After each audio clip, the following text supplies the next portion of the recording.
you can't sell people CDs that only have one good song on it for $15. But people, you're going to have to pay at least 99 cents a song. People said, oh, 99 cents seems like a pretty good deal.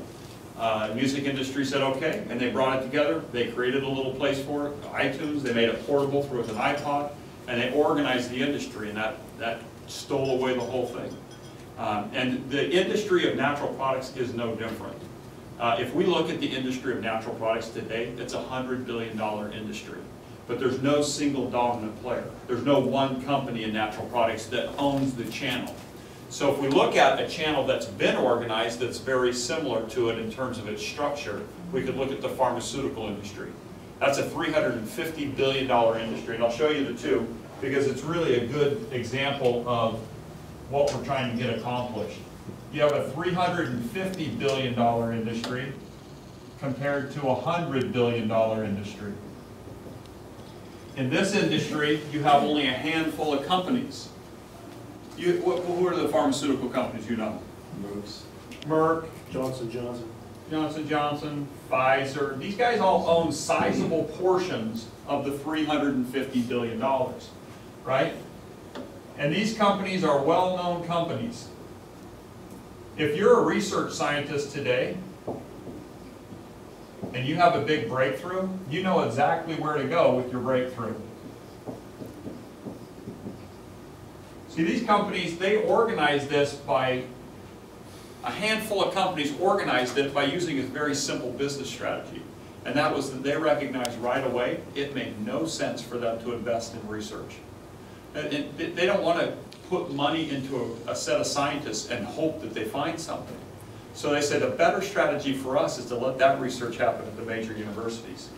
Let the research scientists there do research. We won't employ them, we won't do anything with it, but if they have a breakthrough, we'll come in and we'll license it.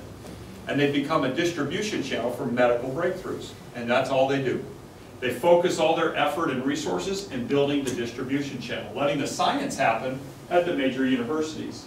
Now, this strategy over 50 years has created something where they have 10% of the market share here, 5% one company, 30% another company. They have sizable portions of the overall industry. If you look at natural products today, it's a $100 billion industry, but there's no one company that owns any one big chunk. It's all tiny little companies. This is what we call a highly fragmented, disorganized industry. There's no one dominant player. It's all little players, and they all have their one niche-y little product. This is a great picture if you're an investor. This is like the music industry. This is like the search engine. This is a disorganized, fragmented marketplace. So we took a look at that. Took a look at that strategy and we said, natural products is $100 billion today, but it's going to continue to expand. It's predicted to be at $200 billion in the next 10 years. It's continuing to grow. We all know it's continuing to grow because we see it around us, right? What do people want today? They say, please give me French fries, ice cream. No, everybody in the marketplace today is saying, give me non-GMO, all natural, organic, cage-free, range-free, right? These are the catchwords, buzzwords that marketers use to grab our attention. Whole Foods, fastest growing network, grocery chain, popping up all over. Because that's what, in marketing terms, we call market pull. When the consumer is asking for something, the manufacturers rush in to meet the need. Consumers today are asking for natural products. So we know this is going to be a continued growth curve. So let's just say that it stays 100 billion. What could we do here to organize this industry? Well, we want to use the exact same strategy that organized this industry. Now, whether you like pharmaceutical drugs or not is irrelevant. The strategy of using the same business principles to organize it would apply here, because today a lot of research is being done at major universities for natural products. Research scientists are getting Nobel Prizes, they're being awarded patents, they're publishing research in major trade journals. These are all things that are taking place around natural products. They're having breakthrough products. But what is the direct channel for a research scientist today?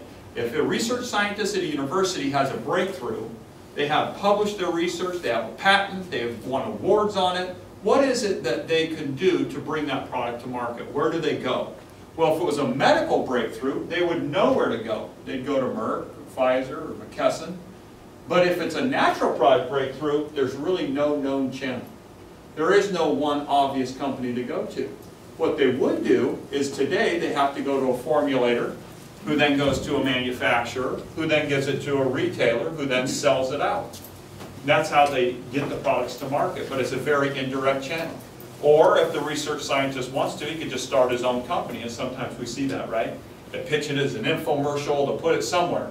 Typically, research scientists don't make great business people. And so it's a very indirect channel for a research scientist today. What we've done at Qivana, and what makes this so unique and so different than any other business you're ever going to look at as a business opportunity, is we are making that channel. We are creating that. And like Dean said, my partner Derek Hall was the Chief Sales Officer for McKesson Pharmaceuticals. That's the largest pharmaceutical company in the world. $120 billion a year in annual revenue. It's based right here. And that strategy, since we already have seen that Derek has employed it there, we're leveraging that real-world expertise and leveraging it again within natural products. That's what makes our management team really very, very unique and very different. If you've ever been involved in a network marketing business or a direct sales business, that's what makes this so unique and different. Now, most of you have probably heard of network marketing companies. Have you heard of these? What companies do you know?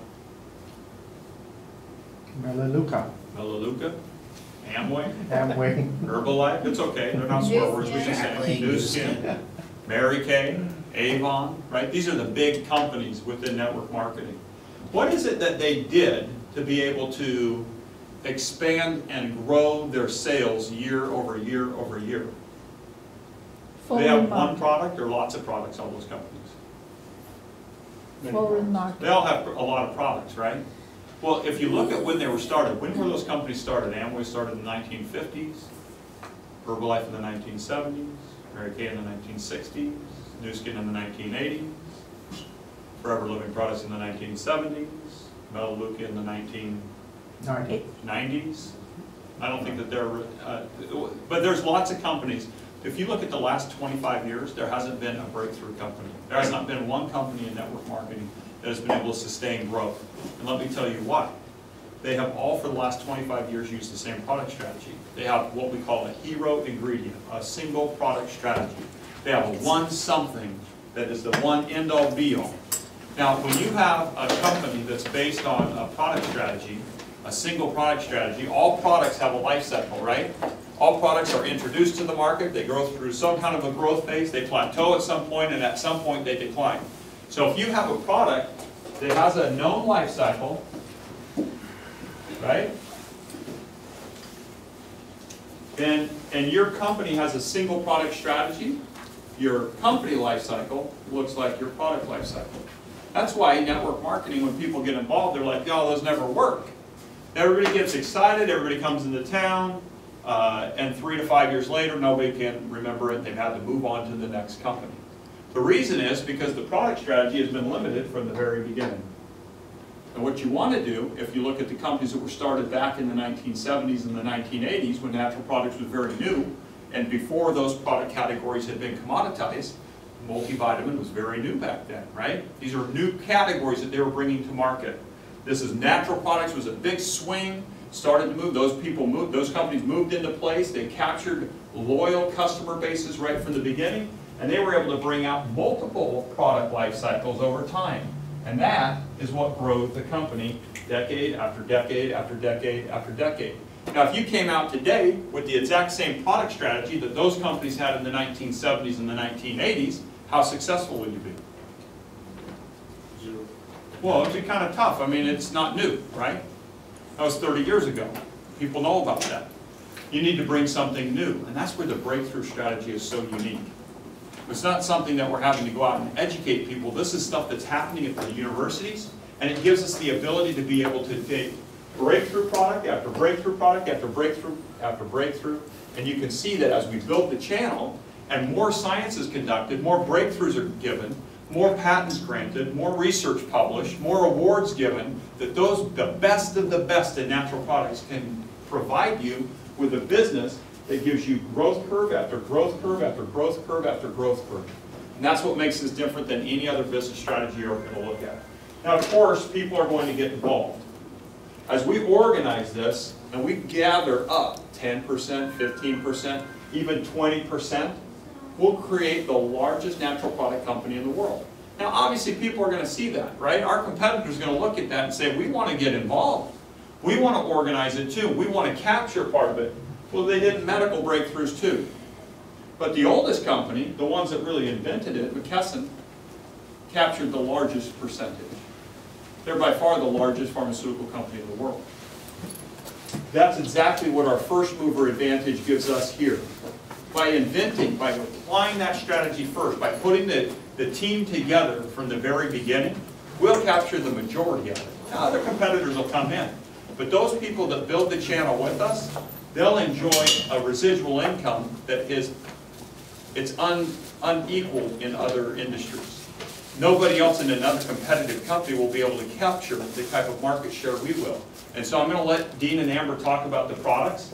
Specifically, what are the breakthrough products that we've brought to market? And then Jerry Campisi is going to tell you how he can tell you as a financial analyst how capturing the majority of this and being a first mover advantage is going to translate into an incredible income for the people that start the channel, or build the channel from the beginning. So Dean and Amber.